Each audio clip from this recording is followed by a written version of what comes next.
What's going on, guys? Chris, the Bonafide Hustler, coming to you live from my office. Hey, it's good to see you guys. If it's Monday, yeah, and this is a live show and it says live, then you can comment on the right side. But go ahead and check that out right now. Make sure it's live, hit the like button, and go to the right side, put a comment, make sure my sound is good. Today on the show, we're going to be talking about what I sell on eBay and in my antique booth. We're going to be talking about a garage sale finds, or the stuff I found last weekend. And there's a couple things that I found on Friday and one thing I found the weekend before. So we're going to be getting right to it. I want to make sure that I sound okay. And I did go early. Yeah, I know I was supposed to go at 2:15, but here I am at 2:06 and I'm going to start early. So anyways, hit the like button. Greatly appreciated. So I went to garage sales last weekend. Let's see. I hit my first garage sale around 7 and I got out of the last one around 10:30. Was it the best day in the entire world? No. But then again, it would have been the worst day if I hadn't gone out. So you'll never know if you're going to find something or not. You just have to get out there. Now, a lot of times, if I don't make it out to garage sales, it has to be like catastrophic weather or something just super crazy that messes the whole thing up. But I'm usually almost every single Saturday, I'm out there and I'm bumping into other people in town that are also resellers. A lot of them are in the green room. I see them on a day, like I see them on a weekly basis. So anyway, let's go talk about what I found at garage sales. You guys ready to see some good finds? I'll try to teach you as much as I can. And don't forget to hit the like button. Okay, so sound is good. I want to make sure that it's like not super close to my mouth. There are two finds. There are two things that we bought for $3 a piece, and it was actually at the same sale. So eMoney bought something that was $3. I bought something that was $3, and those are going to be like the best things ever. And this box right here was $3, and the stuff that's in it, oh, and I really need to take that, but that's okay. I won't. So yeah, what's in this box is totally worth $3. We'll get to that in a second. And there's one thing down here that I bought for $3 that was like a no-brainer, and I want to teach you guys about that as well. But that's later in the show. So let's go through some of the first things that I found. There were 3 neighborhood-wide garage sales, and since I have an antique booth, I'm always looking for shirts to put in there for dirt cheap. Now, I would ideally like to be finding tank tops right now at this time of the year. It's Austin, Texas, and it's about 90-something degrees now. And we're going to probably have a series of 5 months where it's going to be about 90 to 100 degrees. So I'm looking for tank tops, trucker hats, mesh back hats, right? Not so much the other style, but yeah, trucker mesh type hats. I'm looking for t-shirts, relatively skimpy shorts. Like, people love that kind of stuff. It's a hot town, right? So people aren't going to want to really so much buy this stuff that I'm about to show you. But then again, I also spent 33 cents on each one of these things. I got 3 for $1, okay? So I had to buy them, and I'm just going to throw them into the booth. We'll see if people pick them up from now till what seems to be maybe October. So the first thing right here at a garage sale, the person said, it's 50 cents for anything on the rack. I'm like, let me find 3 things and just say $1. So that's what we did. And one of them is this. It's not a pearl snap shirt, and it's still a really nice rodeo type shirt with a little bit of like what seems to be Aztec type print. Really neat. I like it a lot, but it's certainly not as good as the one behind it. So this one in my booth right here, I could probably get about $10 to $14 for, which is great. You take 33 cents and get $10 or $14 for it. And I'm not even there supervising any of the operation. It just sells, and I look every single evening what sells in my booth. And so one of these days, this will just pop up going, Western shirt sold. That's not as good as this next one right here. This one's really, really, really awesome. So we have a high noon pearl snap shirt right here. This is an extra large, beautiful. I mean, this one's nice, right? So yeah, and the pearl snaps, none of them are cracked or anything. It looks freaking awesome. This was one of the ones that I picked out of the, how people, they hang like a string from like one tree to another. They put all their clothes on it. So this was on the string. Surprisingly enough, it was on the string like around 10 o'clock, which I'm surprised no one picked this thing up. I mean, gosh, like, this is a no-brainer. So this one right here, I'm going to try to get somewhere between 20 and 28 for it in the booth. Now that's a really good turnaround considering I bought it for 33 cents. I like that one. Oh, snap is right. All right. And then the last one, you'd be like, why the hell did you buy that thing, Bonafide? This is a LL Bean, but a really thick, it's almost like a wool kind of thing, but it's 100% cotton, but it's extremely thick cotton. It's not wool. It's extremely thick cotton, almost like flannel, except it's just solid color. So I decided to pop on this one because right around the fall, winter time, I'm pretty sure this will sell for about $15-ish, maybe something like that. Again, 33 cents. No brainer. I had to pop it, right? So those are the three things that are going into the booth tomorrow, among other things. So I'll show you that kind of stuff. Now, I want you guys to be really engaging. If you have questions about any of this kind of stuff, I want you to put it forward into the feed. We have 61 people. God, this box is like really, really, really irritating me. Hold on. I can't even pivot my chair without hitting the stuff. And there's like really good gold in there. Trust me. And I'm going to teach you some good stuff.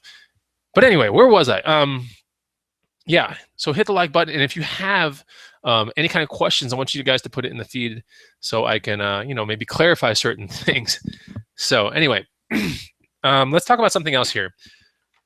Now, let me ask you guys this. Would you pop on this? Not an eBay thing. Would you pop on this if you had an antique booth? Yes or no? This is pretty cool. I like this. Now, everyone should know what this is. These are deer antlers. And it has a mount, which is even like a total plus, because sometimes you just find the antlers, a little bit of the scalp or whatever, but this is mounted and everything. It's ready to go. How much do you guys think I could get in my booth for this? So I'm in Austin, Texas. And this is more like a year-round kind of selling thing. You would be surprised how many people actually take these things apart. They feed it to their dogs. It like cleans their teeth. Sometimes they shave off what they need. They make like knife handles with it. So it might not go up on a wall, right? But the tuna was cooler. Yeah, there's a tuna over there that I got last weekend. But anyway, so this one, Errol Watson saying 80 to 120. Alan Taylor saying 60. I'm a little bit more towards Alan Taylor's assessment here. 60 to 80 bucks probably in my booth for this guy right here. There was a time, and there still is a time in my booth, I just can't find enough of it, where single antlers, okay, single, not the entire thing, but a single antler side was fetching 35 in my booth, $35. They were also a little bit more white, so maybe that played a role into it, but these are nice. This is a nice 10 point, I believe. 1, 2, 3, 4, 5, 6, 7, 8, 9. Yeah, this is a 10 point, pretty cool. I like it. So anyway, yeah, in my booth, definitely 60 to 80. That's what I'm thinking right there. And it is mountable, ready to go. So that's a huge plus right there. This one says Tom Butler Jr. on the back. Don't know who that is. Oh, here we go. This is when it was shot. Oh man, this is crazy. So I just saw this right now. Check this out. This was shot on Shriner's Ranch. I just saw this just now. This is not even like planned. What year do you think this thing was shot? Take a guess real quick. Take a guess. There's a year on the back. I think it's going to blow your mind, though. I really do think it will. Maybe I can get more for this guy. Maybe I can. It is pretty. It's definitely really, really pretty. I'm glad my camera's working really well today. What do you guys think? Take a guess on the year in the back. I don't know if anybody's going to get it. Yeah, 81, 99, 52, 77. Keep going down, guys. 45, Clint Harris. You're dead on. So Clint Harris said 1945. This one says Shriner's Ranch 1945. Wow. That is freaking awesome. So I just found that out just now. Not an eBay type item for me. I'm going to be putting this in the booth. So pretty cool. So that's a nice one. Got to be, you don't have to be super delicate with these because they're rather strong, honestly. But I like those. Those are nice. Okay, so let's take a look at something else here. And I bought this for $2 or maybe $3. I cannot remember. Now, I haven't looked it up. I'm going to have you guys help me here. And Flipping for a Living is in the, let's see, we got Flipping for a Living here somewhere. I think so, somewhere around here. He's going to be on the show soon, I think. So, okay. Yeah. So I popped on this. Now, what makes this? All right, I'm not going to show you the front. What do you guys think this is right here? What do you guys think this is? Show you a little bit about the front of it, but I won't show you the brand. Would you pop on this? This is a speaker-controlled relay. All right, and it routes the power from the amplifiers to the speakers to the main speakers. So it looks like something that would be like on a Lionel track or something like that. And that's originally what I thought it was, but it's not that. Looks like it's missing one screw. Nothing crazy. Looks pretty good, nice and intact. What do you guys think? Now, what's interesting is the brand of this thing. The second I show you the brand, you guys are probably going to flip out. But like I said, it's not Lionel. What do you guys think? Is it garbage? No, it's not garbage. That's for sure. But when I show you the brand, you're going to be like, whoa, Like, really? So let me know if you know about this. GE, Joshua Davidson, hold it closer. All right, let me hold it closer, but I can't show you this top part because that will give it away completely. All right, so that's how we learn on this show, guys. You know, I sit there and freaking tease you guys, and then I show you guys and I reveal finally what it is. But you can kind of see what's up. See, it's a speaker control relay. It's really nice, right? It looks like a guitar pedal. No, they had some guitar pedals at that sale, but I didn't pick them up because they just were super current day, and I didn't want them. Yeah. So LOL Resell says it looks like what I would call oddball stuff, and I almost always do good with oddballs. So very nice. Surfing J62. No, my actual booth is it's a part of an antique mall. I have a booth in an actual antique mall. Okay, so no idea says Team Tycoons. All right, so now I'm going to show you guys the brand. Oh, it's not Altec. It's way older than that. You guys ready? Now, at this point, would you start getting really, really, really interested? Would you get interested if you saw that? Yeah. So this is what I did. I did a blind buy on this for like $2 or $3. It was only because I saw the brand. Yes. Now, who knows about that brand? Who knows what's up there? Errol Watson says, whoa, yeah. See? So who knows about this brand? Yeah, I would have not guessed it either. Joshua Davidson's pretty cool, right? So yeah, this right here is a Macintosh speaker control relay. If you don't know anything about Macintosh, it's basically more of an audiophile type stuff. It's their current day amplifiers and units and all that kind of stuff still run on like tube type technology. And you can't beat some Macintosh Bonafide is what Drummer is saying. That's right, in the feed. So Macintosh SCR2, haven't looked it up, but this was a blind buy, $2 to $3. Can't remember what I paid for it. And it was just one of those things. Like I found nothing at the garage sale. I was like, God, E-Money was taking some time doing something else. So I sat there instead of running back to my car. I sat there and I really looked carefully, which is not something you kind of want to do when there's a whole lot of neighborhood-wide garage sales around your houses around you doing garage sales. But since E-Money, my brother, was making a deal, I sat around and started looking a little bit deeper, and that's when I saw this thing. So I thought this was pretty sick. About $100 plus is what Recycled Up Queen is saying. It could be a lot more than that. Very high-end audio brand. A lot of their stuff deals with actual tube technology, so it does take a while to warm up, but the sound is very deep. It's warm. It's awesome. Take a look at Macintosh, MCINTOSH. Go look it up on eBay right now. You're going to be floored when you see the prices of their actual units and what they sell for. Now, what does an SCR2 sell for, which is what this is? I don't know, but I had to pop on it. So 80 to 95 is what Errol Watson's saying. It's not terribly heavy either, so and it's rather small, so it's going to go in a box that's not terribly large. So I like that. That's the kind of stuff that you guys got to pop on.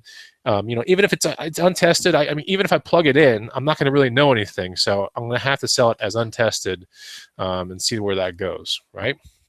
So it's definitely one of those things.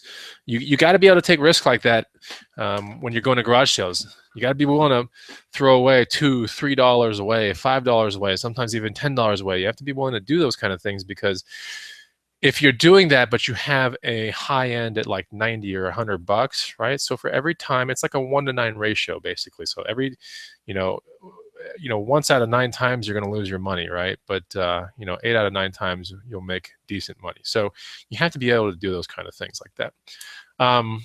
eBay sold saying 55 to 100. So I thought it was pretty cool. Am I putting it into the booth or eBay? Joshua Davidson is going to go to eBay. So thought it was pretty nice. What's up? Rake and Profit is in the house.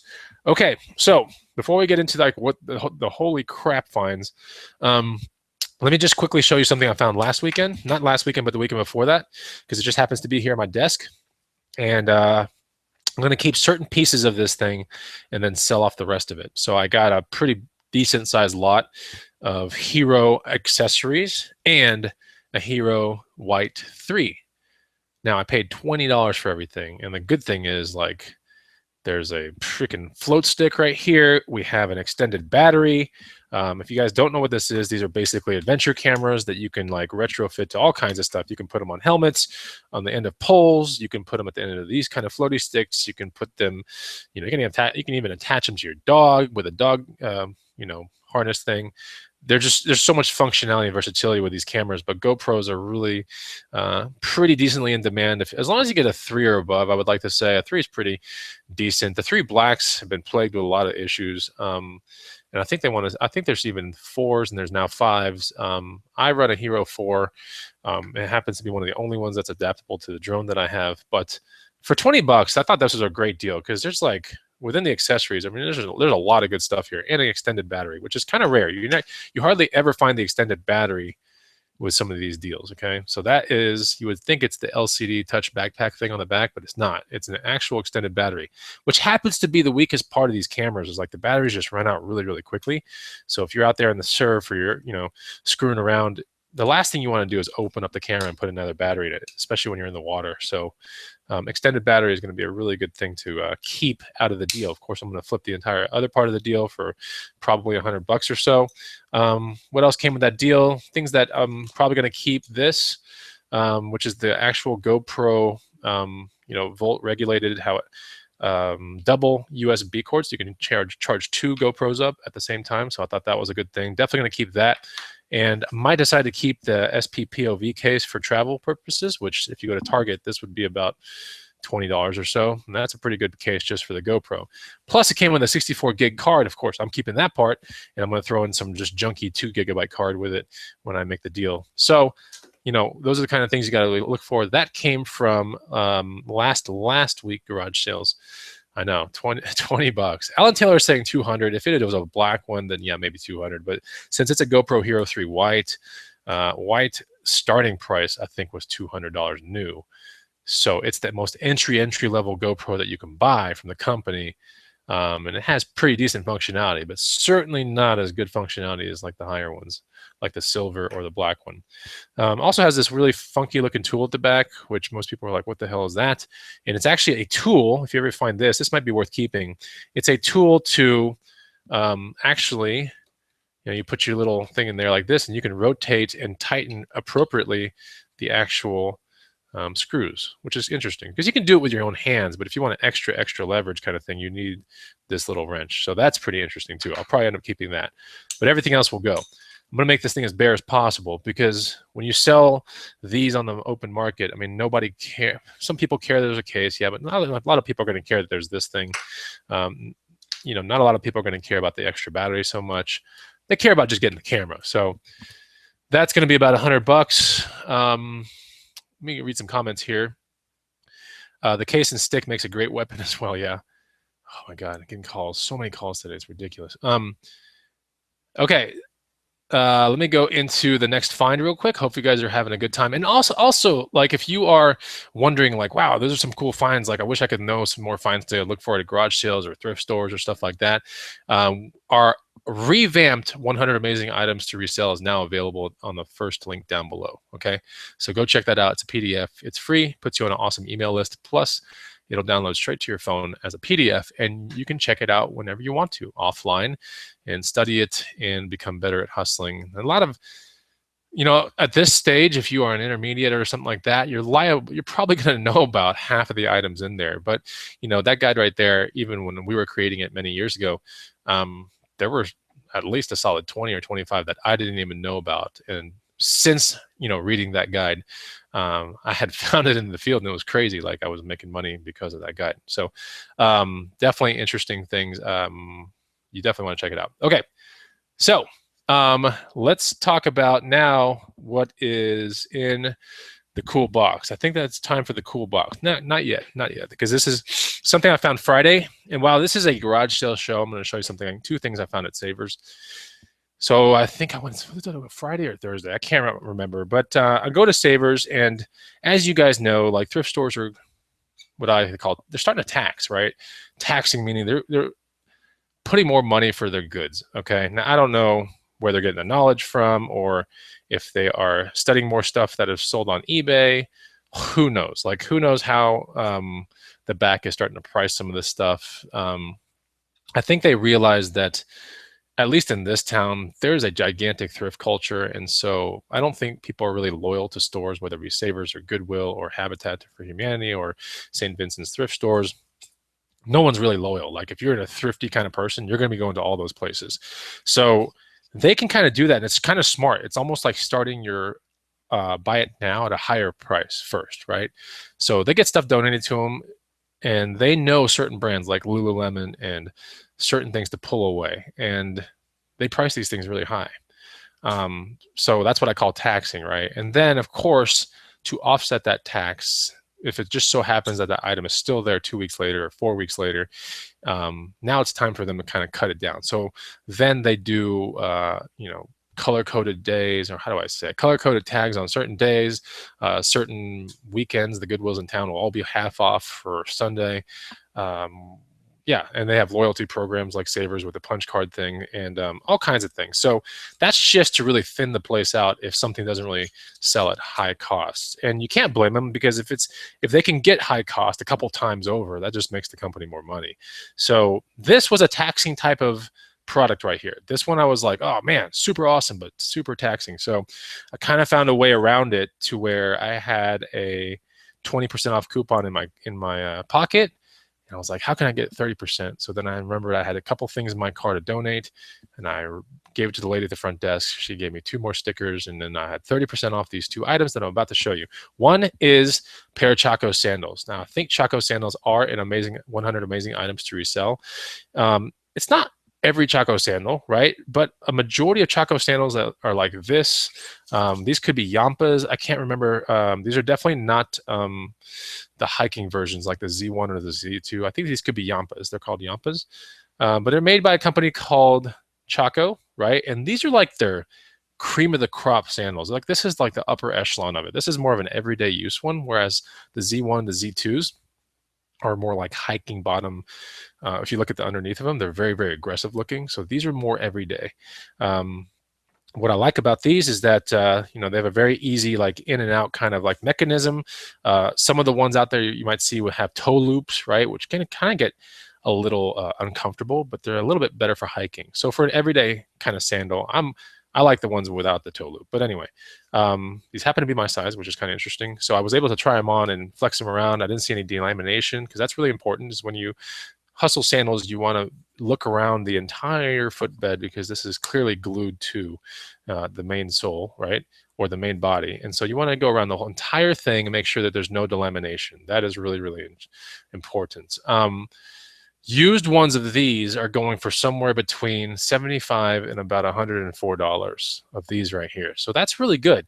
So when you look at the entry price, which we have the Savers tag right here at $19.99, even if I didn't have the coupon, that still might be a pretty good hustle. But the fact that I had the coupon for 30% off brought these things down to $14 and some change, which is good. At that point, I'm like, yeah, now that's a really good hustle. So yeah, I'll aim for like the $80 range or something like that. They're in really good condition. And if you ever sit there and you have Chalcos and you're like, God, I don't even know what size these things are, because it can really, how do I say it without being kind of mean? They can kind of piss you off. Like if you don't know where to look for this size of this thing, you might just be like, all right, I can't, this is ridiculous. I can't even put it to market because I can't find the size. So on the Z2 and the Z1s, the most of the Chacos, the actual size will be in the very back right here. Okay. There'll be a number. It'll say like M10. It'll say, W9, women's 9, M10, men's 10. And then around this size will be either dots or dashes. Okay. So it might say dot M10 dot. And the dots mean medium, okay? The dashes mean wide, just so you guys know. It's really rare to find the ones with the dashes, but and it doesn't mean you get any more money for them. But if you look back there, because the drop-down menu on eBay is going to ask you, is it medium, is it wide? And you might be like, what the hell? I don't know. So dot M10 dot or dot M12 dot means medium, men's 12, and that's how you decode it. Now, these clearly don't have anything in the back, okay? I'm teaching you guys right now. So hit the like button for the teaching, right? So you can see right here, there's like nothing in the back. All right. So that's when you look into the strap that's really close to the buckle right here. All right. If you're just like going frantic, like what is this size, you would totally miss it. All right. This is what the buckle looks like. Right under the buckle. All right. Right here in this tiny little nook is a black freaking thing. Here, I'll show you here, man. There's a black at the very end of the toe loop. You can see it right there. All right, and this one's going to show you the size. And right here we have a size 12, a UK size and a European size. And yeah, so There we go. That's how you figure it out. So just remember that. If you didn't know where to look, you'd be really mad. So that's a good bolo right there for you guys.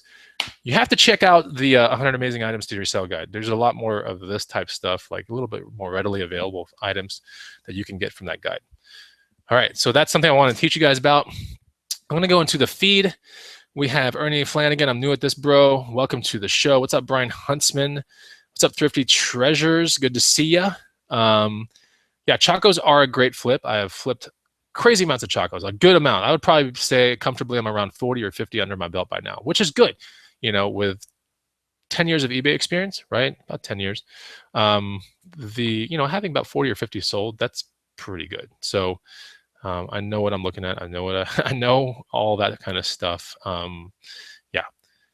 Here we have someone in the feed called Joel Dodson, or named Joel Dodson. He was actually in the hot seat of the spaceship last weekend for 1 hour. So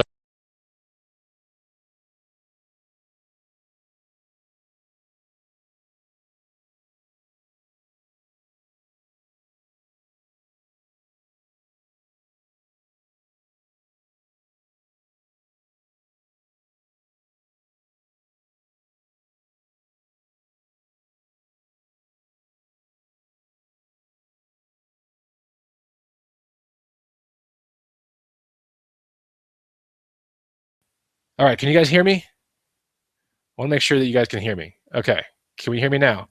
I think this thing like hit the side of the desk and it went to mute. Are we good? Are we good? Uh-oh, not good. Hold on. Are we good? Okay. Yeah, I was getting too excited with those. Okay, left off at hot seat. Okay, so Errol Watson, yeah, so Joel Dodson was in the hot seat of the spaceship. You'll see him on a ride-along video soon. Sorry, this part of the thing like must have hit the desk and it canceled me out. Thanks, guys. I appreciate it. Okay, so let's go talk about the next thing I found at Savers. It was the same time I was, when I found the sandals, I'd found this. Like, immediately after walking in, this was like close to the sporting goods section.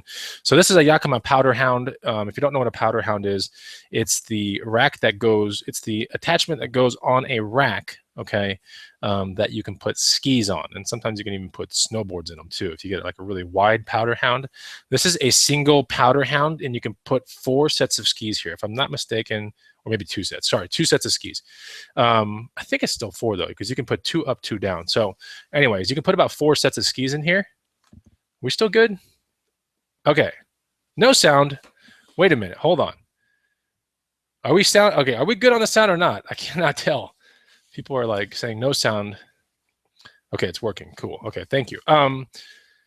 So yeah, this, anytime that you get into these type stuff, it's going to be kind of high. The first thing you got to be thinking is if you find this at a thrift store or a garage sale, you find something that's Yakama, it's sealed. You should be thinking, all right, this is probably going to be pretty good money. It could be Yakama, it could be Thule, right? Thule, I've sold plenty of Thule things last year that paid me really good money. Yakama, I can't imagine would be any different. It's the same exact amazing brand, same caliber of brand. Anytime you find these things at garage sales, the first thing you got to be thinking is, can I locate the spreadsheet inside? There's like an instruction thing inside, and the instruction pieces are all instruction sheets always going to show you what the content or the item contents are inside, or what should be found inside the box. So if you go to a garage sale, and a typical setup will be, we just never used it, thought about using it, or we rigged it once and then we put it back in the box. So be careful when you hear that, because it can be really good money, but if you're missing something small, then you are in big trouble. So this one's going to find its way to FBA, okay? So it's going to be finding its way to Amazon. I know I didn't title anything in this show as Amazon, but this one is so complete that it belongs on Amazon. So a brand new one of these like would pay me somewhere around $130 or so, maybe $120 on Amazon. A powder hound single used, like new, right? Because we cannot classify it as new. It has been clearly opened, but it is going to be at this point like new or very good condition. But it will be classified as basically used.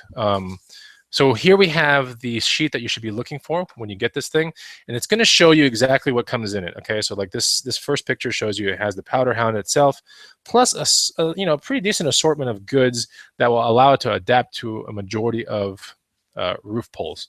So that's what you need to be looking for, that thing. Once you find that, I think you're pretty safe to actually buy the item. If you're wondering, well, this one mine didn't come with locks or something, all of them don't come with locks, okay? The locks are one of those things that if you decide you want to lock your stuff later, you can buy the locks, you can install them on it, but they never come with them. But this one has 2 powder hounds, and we have all the other stuff right here, unopened bags. So this was a no-brainer. At 14 bucks, I had to pick it up. If everything goes right, I'll be getting a check for about 104 bucks, which is good. So you can do the math on the profit there. It's pretty damn good. But that's something I found right there. All right. So I thought that was a good one. Hey guys, hit the like button. I've asked like 10 times, but what I've come to figure out with YouTube is that if you don't ask for certain things, you don't get certain things. So just like if you don't ask for a better deal at a garage sale, you probably won't get a better deal. So I'm going to ask you guys to like the video. Therefore, you shall actually like the video. Okay, now we're going to get to some of the good stuff. You guys ready? Thank you, Thrifty Treasures. Thank you, Thrifty Treasures. Now, even though I do this stuff part-time now, there was a time in my life where I did it full-time and it was a lot of fun. Now I'm doing it part-time because I'm working hard at the green room, working hard on my private label brand. But I still love doing this, especially on the weekends and maybe a couple times during the week now. And it's very easy to find good things. But, you know, don't ever get mad if you go to thrift stores or even garage sales. Garage sales is probably not going to be so much taxing, but thrift stores are starting to tax a lot now, you know what I'm saying? So you don't ever get kind of mad about that. This is stuff that's really out of your control.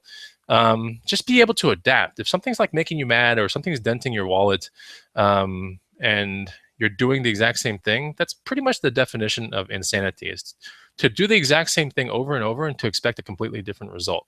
So if you find yourself in that kind of situation, you're out there in the field, just remember, it's probably time to switch something up, okay? Switch something up, meaning maybe it's time to find some other place to find goods. Maybe it's time to maybe go a little bit further into your Amazon business and do some more retail arbitrage.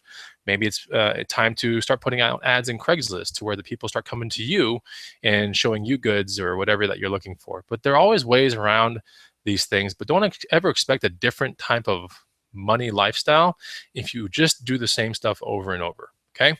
So box contents, I love the fact that we bought this, man, this is crazy because we looked at the box contents and we saw one thing, we're like, oh my God, that's awesome. So the lady was like, well, you know, what would you offer for it? I don't even know. I just need to get out of here. When you hear those kind of words, that's like, holy crap. That means start really, really, really, really low. And if you're like, well, that's kind of insulting, not really. Because when someone says they want to liquidate it that bad, it's kind of like you have to start low, because if you start high, you've probably taxed yourself.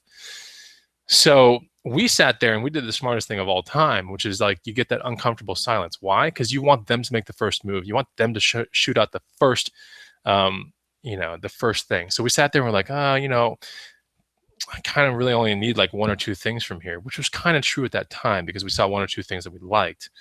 And then she goes, well, how about $3? And we're like, whoa. So we just like dished out $3 real quick. And that was it. Like we basically did this $3 and this other find for $3. And we basically ran to the car because we don't want anyone else coming out of the house, like going, hey, wait, what'd you do with all my stuff? Like, did you just sell it? Like, and that has happened to me before, where if you sit around too long and you get such a great deal, there's a really high chance that that deal is going to go away, or something's going to mess it all up if you hover around that sale a little bit more. So hit the road. That's right. Like Thrifty Treasure says, hit the road. Now, if you're interested in more garage sale type content videos, I'm going to try to do a video every Friday that's garage sale oriented to pump you guys up for Saturday morning. Last Friday, you can check out Thrifty Treasures was on my channel. We talked about preparation for garage selling. And this Friday, we're going to be going into like negotiating. And I think Thrifty Treasures, if she can be there, we'll have her on the panel among someone else as well. But yeah, this is one of those times where it's not so much negotiating. It's basically shut up, right? Shut up and let the person tell you the price first. So that's what we did here. What do we have in here? Okay, so we have some random stuff. Like anytime that you get a bike part box, you're going to have like, okay, there's probably a rack somewhere in there.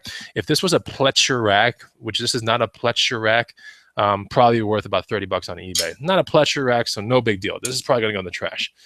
So let's talk about some of the other things that you'll likely see in a bike box. We have basically some vintage mountain biking bars, nothing crazy. There's nothing special about this. Many bikes in the 90s came up with these kind of bars. That way, if you're doing cross-country riding and you're doing a very long distance type thing and a really nice flat like surface, you would put your hands here, or if you wanted to just put your hands here, that's what it does. It allows you to basically have a more natural, because when you bend down from the seat to the handlebars, your hand is more comfortable in this position, actually, right? That's why road bikes have it like that. But mountain bikes with the jarring effects and all that, you know, you would put your hands here. But if you're doing a long coast and there's like a really big trail and no obstacles ahead, then your hands would be here. These things aren't worth anything, okay? What is worth stuff is if you find the bar ends from back in the day with back in the day colors like pink, purple, blue, even anodized like just normal aluminum. But yeah, those usually made by a company called Onza, like ONZA. Now that's worth some money, okay? But if you can find the bar ends, they're gonna look kind of goofy. If you don't know what I'm talking about, please look it up on eBay. They're called Onza bar ends. That's worth money, but these bars, not so much, okay? That was into the thing. Anytime that you have a bike part box kind of thing, you're probably gonna find some pumps, throw them in the trash. Usually most pumps are not worth anything. But then when you find stuff, and what was cool about this box is that there were a lot of Ziploc bags. And Ziploc bags mean that the person thought something was important enough to bag it up, right? Or at least to separate it from the rest of the goods. So this right here was one of the things that was in there. This has probably got resale of about 30 bucks or so. We have old vintage Shimano 105 pedals. Okay, that's what they look like. So pedals with normal plastic cages that are a little bit more current day. Now, if these 105 pedals had actual 105 cages or the metal cages, then it would probably be worth closer to like 40, possibly even 50 bucks. But these are actually vintage Shimano 105 pedals. So that's good. We look at the actual axle nut or screw, no stripping going on there. They weren't stripped, so that's good. So these are about 30 bucks right here on eBay. I mean, at the lowest, like these would be about 30 bucks. So those are pretty good. We have this right here. So you want to look into all the Ziplocs because the Ziplocs are probably something very important. We have an old Shimano Dura Ace. All right, right there. Let me see if I can get the thing focusing. We have an old Shimano Dura Ace. Looks like rear caliper, more than likely a rear because the wire would feed from this way. So this is more likely a rear caliper with all the mounting bolts and everything. Looks pretty good. And the actual brake shoes are brand new. I mean, they have no wear and tear on them at all. This right here has to be looked up, but it's probably around 30 to 50 bucks as well because it is a Dura Ace, vintage Dura Ace piece. Pretty nice. Thought that was a pretty good score in there. Remember, this was a $3 box. All right, now we're going to get to something where I was like, okay, that's all I want to hustle for that box because I want to give the rest to e-money. So I was like, I want to hustle this part and I want to put this and do this with eBay and everything. Here we go. A vintage Answer Manitou Easton fork. Now this is pretty cool, right? This is a threaded fork. Looks like the race looks pretty good. The race is this one piece right here. That looks non-pitted, great condition.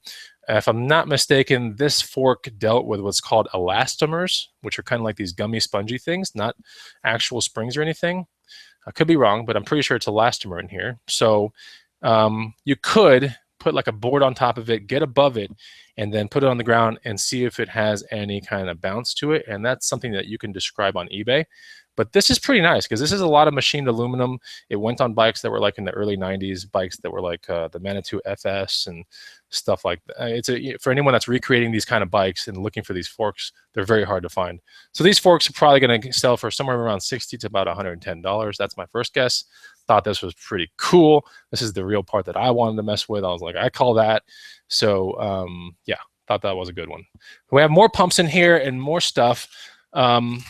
So I'm showing you all this to guys. I mean, this might be boring stuff to you guys, but I guarantee you that if you're not kind of like listening to what I'm trying to tell you guys, like you're going to pass some of this stuff up and it's like easy money in your pocket. None of those things, by the way, that I just showed you weigh a whole lot. So they can be easily, a lot of those things like the pedals, they can be thrown into a padded poly mailer. The fork will obviously have to have a retrofitted box. This right here, padded poly mailer. I mean, this is really, really easy stuff to ship out too, but you have to be able to decode it and know what you're looking at. All right, so what do we have here? We have a seat post, okay? And a seat post, you might be thinking, okay, who the hell cares about a seat post? Well, A, it's a vintage seat post. B, it's a Campagnolo, also known as Campy. It's a Campy vintage seat post. Now we're talking money. So this probably in resale terms, lowest is about 80 bucks, okay? And a really good Campy seat post that's in pretty mint condition that is unopened in box is about 600 bucks. So this one's used. We're thinking somewhere around 80 to about 150 for a vintage Campy seat post. Let me show you what the Campagnolo thing looks like. And that way, now the good thing about a seat post is it's not like a baseball card where you have to be all like careful with it and stuff. you can just, take it out. And then that's what it looks like. It says Campagnolo. It's very, it's stamped almost as hard as like maybe 925 silver stuff or whatever. So you have to pay attention to this. You see it? Let me see if I can get a good, you can kind of see how it says Campagnolo right there with a little sunshine or earth behind it. See it? There's the C. See if I can get it even closer. Don't know if I can. So this camera doesn't do that great of a focus job, but it's sitting right there. All right, so that's Campagnolo. It's also called Campy. Definitely one of the keywords you're going to want to put in. You can put Campagnolo, but definitely put in Campy as well. What else do we have in this tiny little thing? We have wire guides that are all Campagnolo as well, and they're stamped Campagnolo. Little things like this. This goes on the top tube, and it routes the wires or the cables to where they need to be. So these are basically like, I don't know, cable, not bosses, but they're called something else. But anyway, these are for cables, so something interesting to probably throw into that deal with it, or maybe separate.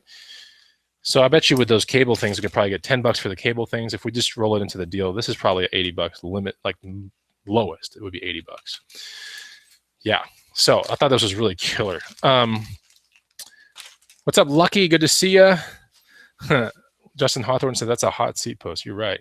All right, and then the one thing that we saw that really was like, holy crap, like how much is this box? There's more stuff in there. There's some XT derailleurs and stuff from back in the day that might have some value. Remember how I talked to you guys about bar ends, right? This is what a bar end looks like right here. In fact, there are two. Yuck. Okay, so there's two down here. This is what a bar end looks like. Imagine a mountain biking bar this way, and you put them on the side like that. And then these are Bontrager 6061 T6 race. This is nothing special, okay? This is like $20 at any store that you can go to right now. So this is a current day piece that has found its way into a vintage box. But if you look at Onza, okay, O-N-Z-A, or is it A-N-Z-A? Anyway, I think it's O-N-Z-A. Check that out on eBay, look at their bar ends and kind of understand, like it has to have a little curve and it usually has to deal with the colors as well. And you can make some good money on bar ends. Okay, so that's pretty cool. This was the thing in the box that really made us look deeper into the box, was this right here.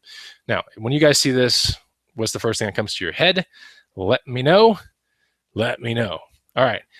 What do we got? Henry, yes, he said he's kind of a show off and brags a lot. Dude, I'm not. All right. I'm happy to find these finds. It's fun to teach you guys.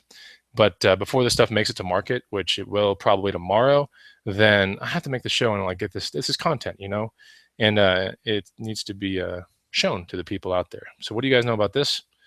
It's a pretty obvious thing. You should know this just by looking at it. Many people have tried to copy this, okay, but there's only really one.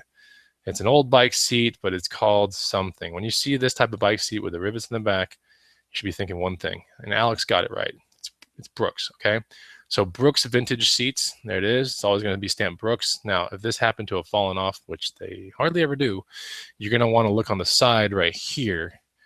And there should be an oval thing that says Brooks. This one's so vintage and so faded that the Brooks thing is gone. Look at the other side if it has it there. Nope. So yeah, it's usually right here. There's a little oval. You can kind of still see the remnants of the oval. Like right around there. Anyway, so this is a pretty vintage seat. It might find its way on a show bike. It might find its way on a normal bike. You definitely want to take really good pictures of this non-distracting background, because the people on the other end that are going to buy it need to see every little piece of, cracking, patina, however you want to say it. We're dealing with normal just steel rails on this one. If you ever find them with the copper rails, it's a lot more money. And if you find them with titanium rails, it's like pretty much in copper territory as well, a lot more money. So these are really good seats. The question most people might think is like, well, I would have never thought about that. It also looks really ugly and probably super uncomfortable. I can tell you right now that these are probably the world's most comfortable seats. I'm not kidding, but it's one of those things that you have to buy nearly new because it molds to your own butt. It's true. It's leather, right? So it molds to your own thing, your own junk, all that over time. So all the Brooks saddles that I have on my bikes have been found off pawn shop bikes. And so it takes a long time to reverse how it fits and to get it to finally like start feeling good for you. But it takes a lot of like moisturizing too. You have to moisturize the leather and get it all like, you know, to where it doesn't get like this. This is like neglected saddle right here, but still has a pretty good amount of resale to it. So least we'll probably sell this for is like 60 bucks or so. Thought it was pretty neat. Yeah, so go check that out. The only real Brooks saddles that aren't really worth that much are the ones that come off like vintage Raleighs and vintage Raleigh Sprite bikes. They're just really hideous, and they come with almost like a fake leather plastic thing. They just suck, but they are Brooks saddles. The Brooks saddles you want to be looking for are these, or the one called like the C19, which I wish I could just bring it over here, but it's attached to one of my bikes. Yeah, like C19s are pretty neat, and then these are B17s. And it's basically their best seller of all time as a B17. So that's this one right here. Pretty nice. And yeah, some might have a big canyon in it. Some might have cutouts in the middle, but a true B17 is pretty much this one. So, you know, when you look at like comps on eBay, you're going to want to make sure that you pay attention to the rails, and you want to make sure that you pay attention to if it has like little holes on the side, because certain ones will have holes to where you can put different color leather bar string through it and make it look all cool. Pay attention to the rivets, right? And then most importantly, pay attention to the actual material, because like a C19 Brooks saddle will have like almost like a dipped canvas type top part, right? To where it can get wet. These really don't do good in rain. So a lot of people that they want the Brooks comfort, but they have more of like an all season type bike, you know, the ones with like panniers on the side and bags and stuff, they would put a C19 more than likely on their bike, just as comfortable, can withstand water, right? These really are not good with water. Okay, so let me ask you guys this one question. I have 115 viewers here, and I wonder this from time to time. Do I go a little too long on explaining the items? Because that's what makes me happy, and that's what I think gets the point across, like why. Like I could just tell you like Brooks saddle is great, and I get, you know, bunch of you guys might find Brooks saddles out there, but if you don't know what to do with them, if you don't know how to decode them, if you don't know anything outside of that and you just buy the general style and it's not Brooks, like you could get burned. I don't want you guys to get burned. That's the most important thing to me. As a teacher of the hustle, I think it's important to take the time, but we also live in a society where time is money, right? And so I get sometimes some people saying like, make the video shorter or whatever, and it's kind of like a catch-22. So let me know. Lucky is saying, now I like your thorough explanations, Chris. Detail is important. That's from Recycle. Anthony Rodriguez says, more info the better. I love the shows. Errol Watson says, we are awed by your expansive knowledge. I love the fact that you explain it. That's the most important thing, because that's where the comfort comes in, guys. Like you guys might not have ever hustled this thing before, but I guarantee you, if you go to a sale and you see a Brooks saddle, you might be like, holy crap, I know exactly what he talked about. He said 60 on the show, which is a good reference already, a good starting point. If you find one and it doesn't have the leather top, you might be like, maybe this is the other one he's talking about, the C19 model.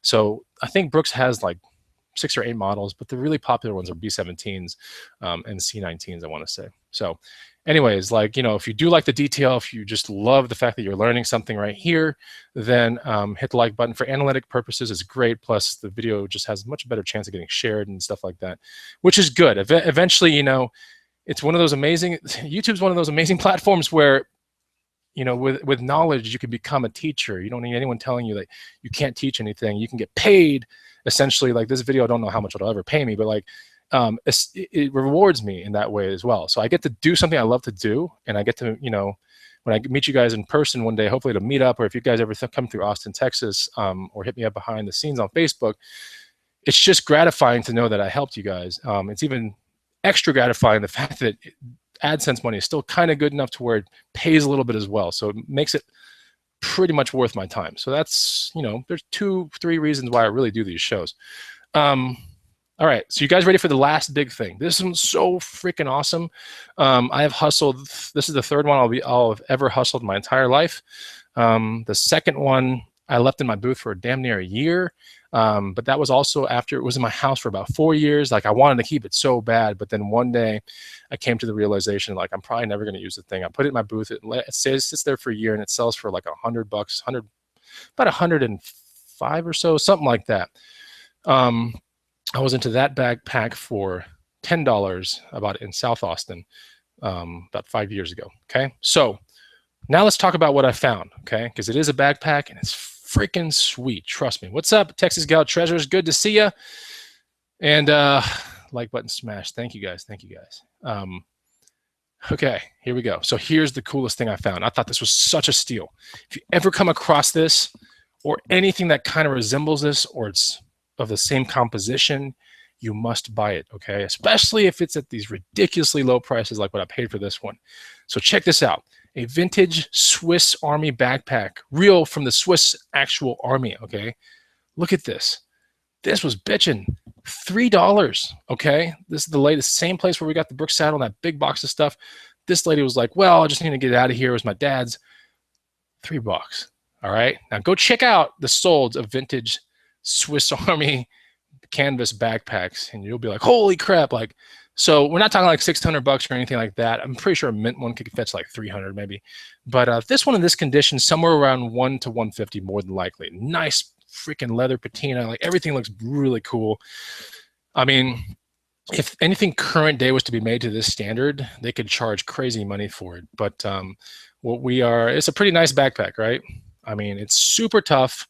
Got that nice, just normal flap top with a drawstring closure here. Of course, the drawstring is gone. I will just close that.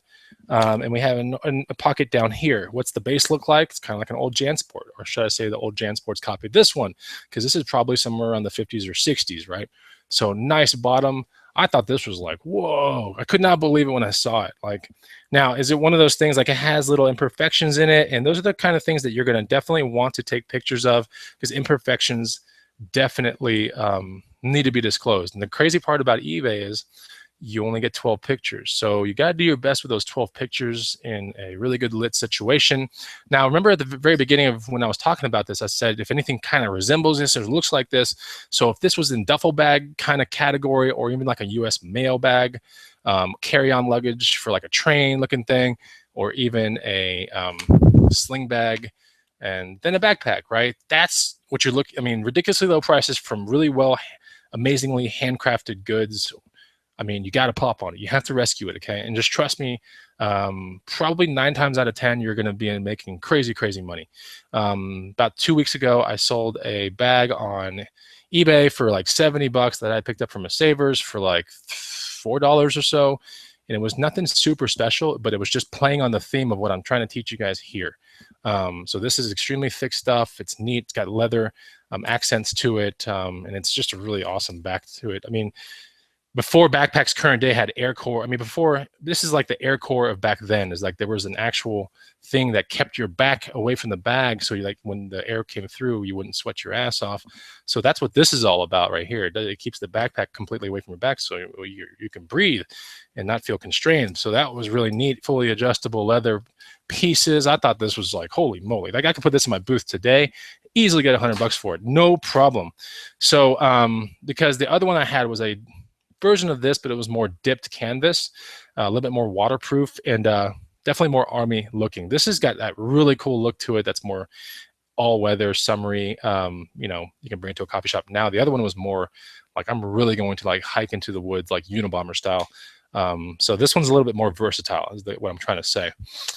So I thought it was a really good one. RD Cleaner saying the exact bag is going for $224.99 on eBay. I think I'm just going to get somewhere between 1 and 150, honestly, because the condition of this one is good, but it's not like stellar. So that's what I'm thinking right now. And that basically wraps up the show. I hope you enjoyed these finds. I mean, these finds are crazy good. I can't tell you what, well, I know what my favorite find is the backpack, but you know, you guys got to go out to garage sales and check them out. You could definitely make some good money for eBay, your antique booth, even Amazon. And doesn't take very much prep or anything like that. It just takes some money, transportation, a little bit of your time in the morning, and just get out there. So I hope you guys can take some of this advice, and with maybe the 10 items that I showed you guys and talked about, that you guys can sit out there and go, you know what, like I got a little bit more confidence on 10 different items now, or I'm glad he explained it. So like I said, if you enjoy the shows, if you like the explanation and all that kind of stuff, then hit the like button. First link down below is 100 amazing items to resell, and it is a actual PDF you can put on your phone. It is built by the Green Room University, which we hope to see you guys one day behind the scenes in the Green Room University. It's the second link down below. Think about joining one day. We'd love to have you in there. We do run sales every now and then, so if you're lucky enough to find a sale out there, then capitalize on that. But either way, don't let too much time fly by you before you find your way in there.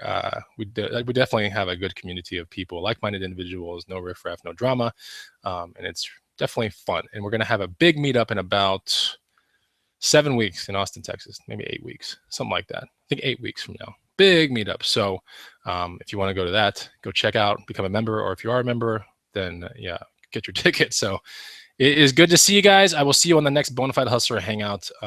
Take it easy tomorrow. I'll be live again for hopefully an hour. I'll show you something cool. Till then, see you later. Bye-bye.